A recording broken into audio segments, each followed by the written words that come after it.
જય હિન્દ દોસ્તો,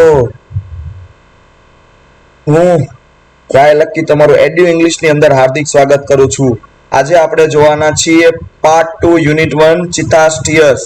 જેની પહેલાની lecture in the previous lecture V so that unit 1 ચિતા સ્ટીયર્સ, ચિત્તાના આંસુ એપોસ્ટ્રોફી એસ જોયું હતું. નેનીનુના માટે સંબંધ અથવા માલિકી દર્શાવવા માટે વપરાય છે.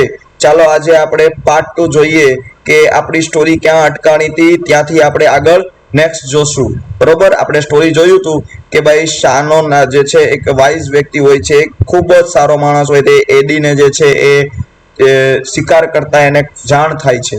બરોબર, અને એડી નામનો વ્યક્તિ હોય છે જે એક ચિત્તાના બચ્ચાને લાલચમાં આવીને લઈ જાય છે અને એની માતા એની પાછળ ખૂબ જ હેરાન થાય છે. તો જે વ્યક્તિ જે સ્ટુડન્ટે આ લેક્ચર અત્યારે જોયું છે ત્યાંની પહેલા પાર્ટ 1 જોઈ લેવા વિનંતી, કારણ કે આ પાર્ટ 2 છે. બરોબર, તો પાર્ટ 1 જ્યારે તમે સરખી રીતે સ્ટોરી જોશો ત્યારે તમને પાર્ટ 2 પણ સમજાઈ જશે. તો ચાલો આપણે સ્ટાર્ટ કરીએ યુનિટ 1 પાર્ટ 2 ચિતા સ્ટીયર્સ. શ્રી ગણેશ કરીએ. When Sano found out the hidden cups, he knew that it was an Eddie's wicked idea. When એટલે કે જ્યારે.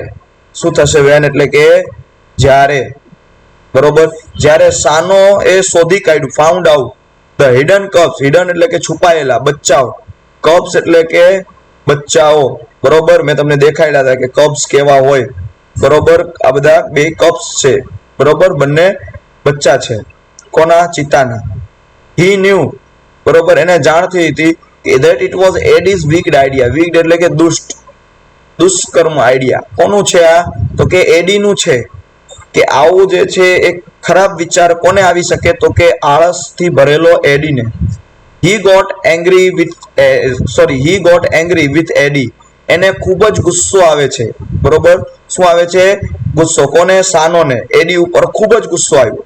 હી rush to the hut and shouted. Rush એટલે ઉતાવળમાં ઝડપથી દોડીને જાય છે.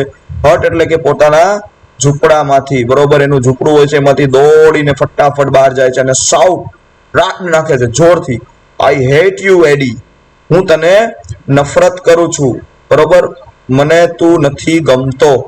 Everybody of our tribe will hate you because you are lazy and wicked too. Everybody એટલે બધા જ લોકો, ઓફ અવર ટ્રાઇબ એટલે કે આપણા ટ્રાઇબના એટલે કે આપણા પ્રજાતિના લોકો, વિલ હેટ યુ કે તને જે છે નફરત કરશે. શું કામ નફરત કરશે? કારણ શું? બીકોઝ યુ આર લેઝી, તું આળસુડો છો, એન્ડ વીક્ડ ટુ, તું દુષ્ટ પણ છો. TWO2 એટલે વિદ્યાર્થી મિત્રો શું થાય? પણ. એક TW2 એટલે કે પણ. બરોબર, એક TWO2 એટલે કે બે. બરોબર, યાદ રાખજો આ હોમોફોન્સ છે. બરોબર, આપણે TWO2 એટલે કે અહીંયા જોયું પણ. We know that a hunter must hunt with his own strength and skill. We know that એટલે કે આપણને ખ્યાલ છે કે ધેટ હન્ટર એટલે કે શિકારી હોય છે, મસ્ટ હન્ટ એટલે કે એ હન્ટ કરે છે, વિથ હિઝ ઓન એટલે કે પોતાના, સ્ટ્રેન્થ એટલે કે તાકાત, અને સ્કિલ એટલે કે બુદ્ધિથી. પોતાના તાકાત અને બુદ્ધિથી જે છે એ હન્ટર શિકાર કરતો હોય છે. બીજાની ઉપર ભરોસો રહેતો નથી, અથવા કે લાલચ કે કોઈના ભરોસે રહેતો નથી કે કોક મને લાવીને ખવડાવશે ત્યારે હું ખાઈશ. But you are lazy hunter. પણ એ કે તું ખૂબ જ કે લેઝી હન્ટર છો, ખૂબ જ આળસુડો હન્ટર છો. યુ આર થીફ, તું ચોર છો. થીફ એટલે શું થાય? ચોર. બરોબર, તું ચોર છો. You have broken the rule of our tribe કે તે આપણા ટ્રાઇબ એટલે કે પ્રજાતિનો રૂલ એટલે કે નિયમો. રૂલ એટલે શું થાય? નિયમો. બરોબર, નિયમો તે ભંગ કર્યું છે. બ્રોકન એટલે કે ભંગ કરવું. બરોબર, તોડવું. You have brought dishonour to our whole tribe. તું શરમજનક જે છે એ આપણા ટ્રાઇબ એટલે કે આપણી પ્રજાતિ માટે તું કેવો છો? તો કે એક શરમજનક છો, કે તારા વિશે વિચારવામાં પણ કે અમને શરમ આવે છે, તે એવું કાર્ય કર્યું છે. ચાલો હવે આપણે નેક્સ્ટ જોઈએ. All the member of the hunter tribe got together. બધા જ લોકો, ઓલ ધ મેમ્બર્સ એટલે કે બધા જ મેમ્બર ઓફ હન્ટર ટ્રાઇબ કે જે એ ઝુલુ હન્ટરના જે ટ્રાઇબ્સ હતા, ટ્રાઇબના જે શિકારીઓ હતા, બરોબર, એ પ્રજાતિના, ગોટ ટુગેધર બધા ભેગા થાય છે. they decided to drive away Eddie from their village forever. અને તેઓ નક્કી કરે છે. decided એટલે કે નક્કી કરવું. બરોબર, decide એટલે કે શું થાય? કે નક્કી કરવું, બરોબર, તેઓ નક્કી કરે છે કે ડ્રાઈવ એટલે કે બહાર કાઢી મૂકો એડીને from their village forever, હંમેશા માટે પોતાના ગામમાંથી એડીને કાઢી જ મૂકો, બરોબર, આવા લોકોની જરૂર જ નથી, બરોબર, એવું ગામ લોકો ત્યાંના જે મેમ્બર્સ હતા બધાએ મળીને નક્કી કર્યું. સાનો took the cups on his shoulder and returned them to their mother, બરોબર, સાનો જે છે સારો વ્યક્તિ હોય છે took, બરોબર, ટેક નું ભૂતકાળ છે took, બરોબર, આ એનું V2 નું રૂપ છે. took the cups બચ્ચાઓને લે છે on his shoulder એટલે કે પોતાના ખભા ઉપર, and return એટલે કે પાછો, રિટર્ન એટલે કે એને જે છે એ પાછો આ મોકલી આવે છે તેમના મધર પાસે. He saw that long weeping of a mother cheetah had stained her face forever. He saw, see નું ભૂતકાળ થાય so, એને જોયું, શું જોયું હતું તો કે લોંગ વીપિંગ એટલે કે લાંબુ રણવાના કારણે of mother cheetah had strand her face forever, બરોબર, તેના ફેસ ઉપર દાગા રહી ગયા હતા, ફોરએવર હંમેશા માટે. તો અહીંયા આપણી સ્ટોરી પૂર્ણ થાય છે.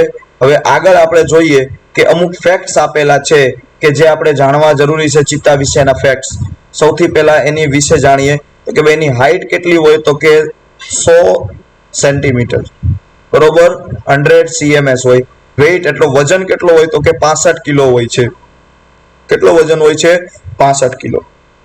વેઇટ એટ બર્થ, જ્યારે એનો જન્મ થાય ત્યારે 300 ગ્રામ એનો વજન હોય છે. કેટલો હોય છે જન્મ થતી વખતે એનો વજન? 300 ગ્રામ. એજ ઓફ મેચ્યોરિટી, પરિપક્વતા, મેચ્યોરિટી એટલે શું થાય? પરિપક્વતા, તો કે 2 વર્ષે, બરોબર, માણસની અંદર ક્યારેક ક્યારેક આજીવન નથી આવતું, બરોબર, આ લોકોની અંદર 2 વર્ષે આવી જતો હોય છે. આઈડેન્ટિફિકેશન એટલે કે એની ઓળખ, કે ચિત્તાને તમે ઓળખશો કઈ રીતે? તમે ચિત્તાનો ફોટો જોઈ શકો છો, બરોબર, ચિત્તો દીપડો આમ જોવામાં થોડુંક આમ સરખા લાગે, બરોબર. ધ ચિત્તા એઝ અ લાઇટર બોડી, થોડાક હળવા, એનું શરીર કેવું હોય? થોડું હળવું હોય. એન્ડ ઇટ્સ લેગ, એના જે આ પગ છે, લેગ એટલે કે એના પગ, are longer than the leopard, જોયું, દીપડા કરતા કેવા હોય છે? મોટા હોય છે. દીપડાના નાના હોય, આના મોટા હોય છે. It has isolated black spot, તેના આઇસોલેટેડ એટલે કે આવા દાગા હોય છે એના શરીર ઉપર. તમને જે છે દાગા, આઇસોલેટેડ એટલે કે દાગા જોવા મળે છે, આ સ્પોટ એટલે દાગા, આઇસોલેટેડ એટલે કે આછા, બરોબર, એટલે કે એને જે છે તમારે આવા આછા દાગા જોવા મળે છે. Where is the leopard as in cluster of spots, બરોબર, અને જ્યાં લેપર્ડ ને જે છે ક્લસ્ટર ઓફ સ્પોટ્સ જોવા મળે છે, થોડાક મોટા મોટા દાગા જોવા મળે છે, અને આને જે છે એ નાના દાગા જોવા મળે છે. એની હેબિટેટ શું છે? એટલે કે એની જે છે રહેઠાણ, હેબિટેટ એટલે કે રહેઠાણ, કે એ રહે છે ક્યાં, બરોબર. Cheetah usually lives in open forest, હંમેશા ખુલ્લા જંગલોની અંદર રહે છે, બરોબર. ક્યાં રહે છે? ખુલ્લા જંગલની અંદર, બરોબર, ઓપન પ્લેસ ઉપર. Presently they are found mainly in Africa, અને હાલમાં, પ્રેઝન્ટલી એટલે કે હાલમાં, વર્તમાનની વાત કરીએ, બરોબર, વર્તમાનની વાત કરીએ તો ક્યાં જોવા મળે છે? તો કે અત્યારે ઈ તમને ખાલી આફ્રિકામાં જોવા મળે છે. પણ હમણાં જ થોડાક એકાદ 2 વર્ષ પહેલા આપણે ખબર છે કે આપણા વડાપ્રધાન નરેન્દ્ર મોદીજી, બરોબર, એમણે જે છે આ પીએમ મોદીજીએ જે છે 8 ચિત્તાને લાવીને કુન્નો નેશનલ પાર્ક એમપી ની અંદર જે છે એમણે છોડ્યા હતા, કારણ કે એની વસ્તી વધારો થાય અને આપણા દેશની અંદર પણ ચિત્તા પાછા ફરી આવી શકે એટલા માટે. પહેલા આપણા દેશની અંદર ચિત્તા હતા, પણ માણસોના મૂર્ખામણીના કારણે જે છે તેઓ લુપ્ત થઈ ગયા. They are found mainly in Africa. We had lot of cheetah in India. આપણી પાસે ઘણા બધા ચિત્તા હતા, but at last one was shot by the hunter around 1950, બરોબર. 1950 ના રોજ જે છે એ એક શિકારી હતો, જે છેલ્લો જે આપણો ચિત્તા વધ્યો હતો એને પણ જે છે એ શૂટ કરી દે છે. હેબિટ્સ, એની આદતો શું હોય છે? It is the fastest animal on અર્થ, બરોબર, સૌથી ઝડપી પ્રાણી છે અર્થ ઉપરનો, સૌથી ઝડપી. It top speed can be around 100 kilometre પર અવર, બરોબર, કેટલું? 100 કિલોમીટર પર અવર એની સ્પીડ છે, બરોબર. But it can maintain this speed only few short distance, પણ આ સ્પીડને મેન્ટેન કરી રાખે છે ખાલી ઓછા ડિસ્ટન્સ માટે, બરોબર. યાદ રાખજો, શોર્ટ ડિસ્ટન્સ માટે, બરોબર. કેટલા ડિસ્ટન્સ માટે? શોર્ટ ડિસ્ટન્સ, કારણ કે લાંબા સમય સુધી દોડી શકે નહીં, બરોબર. Sometimes it can take leap as long as 15 metre, કૂદકો મારીએ કે ક્યારેક તે જમ્પ કરે છે, લેપ એટલે કૂદકો મારે છે 15 મીટર સુધી. It creeps silently behind the prey and then leaps up to catch it. ઈ ઢસડીને ધીરે ધીરે સાયલેન્ટલી એટલે કે ચૂપચાપ જાય છે પાછળ, બિહાઇન્ડ એટલે પાછળ, ટુ પ્રે એટલે કે પોતાના શિકારને, PREY પ્રે એટલે શિકાર અને PRAY પ્રે એટલે પ્રાર્થના, બરોબર. બેની સ્પેલિંગ ધ્યાન રાખજો. And then leaps up to catch it, અને પછી કૂદકો મારે છે તેને પકડવા માટે, પોતાના શિકારને. It does not preserve its prey, એ પોતાના જે છે શિકારને પ્રિઝર્વ એટલે કે બચાવી શકતો નથી, સાચવી નથી શકતો. આવે ખાય, જેટલું વધે એને મૂકીને જવા દે છે. This sometimes causes the death of cubs of young cheetah, અને આનો આ જ કારણ છે કે જે ચિત્તાના બચ્ચાઓનો ડેથ થઈ જાય છે નાની ઉંમરમાં, નાની એજમાં, કારણ કે તેઓ જે છે ખાવાનું સાચવી શકતા નથી, બરોબર. નાના બચ્ચા હોય તો શિકાર કરી શકે નહીં, એને ખાવાનું આપે નહીં એની માતા, તો એ મરી જાય, એટલા માટે. It is an solitary creature, એ એકલવય પ્રાણી છે. સોલિટરી એટલે કે એકલવય, અલોન, બરોબર. ક્રિએચર છે, ક્રિએચર એટલે કે પ્રાણી.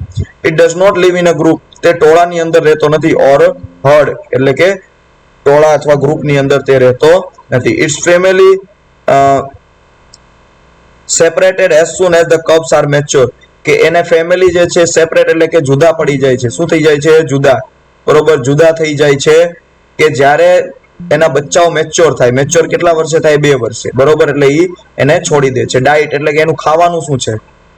ખાવાનું. Medium size bugs are its main food, કાળિયાર આપણે જેને કહીએ છીએ એ મીડિયમ સાઇઝ એટલે કે બહુ નાના નહીં, બહુ મોટા નહીં, એનો ખોરાક છે. It also catches hares and large bird, અને બીજું જે છે એ શું કેચ કરે છે? એર્સ, સસલા, અને લાર્જ એટલે કે મોટા પક્ષીઓને પણ. કબ્સ, હવે એના બચ્ચાની વાત કરીએ આપણે, બરોબર. હવે એના બચ્ચાઓ વિશે જે છે એ આપણે જોઈએ. A female gives birth to 4 cubs at a time, 2 to 4 cubs. એક સાથે કેટલા બચ્ચાને જન્મ આપે છે? 2 થી 4 બચ્ચાઓને, બરોબર. માદા ચિતા. They are very beautiful. They are very beautiful with long silver grey fur. Very beautiful, અત્યંત સુંદર. તેઓનો જે છે એ સૌંદર્ય કેવો હોય છે? અત્યંત સુંદર હોય છે. વિથ લોંગ, લોંગ એટલે કે શું થાય? લાંબા. સિલ્વર કલર, બરોબર. સિલ્વર કલરના જે તે સિલ્વર ગ્રે કલરના તેઓના જે છે એ રૂવાટા હોય છે, બરોબર. પ્યોર એટલે કે રૂવાટા. The mother calls them by giving a high pitch whistle like a bird. તેઓની માતા જે છે, ચિતા જે છે, પોતાના બાળકને કઈ રીતે બોલાવે છે?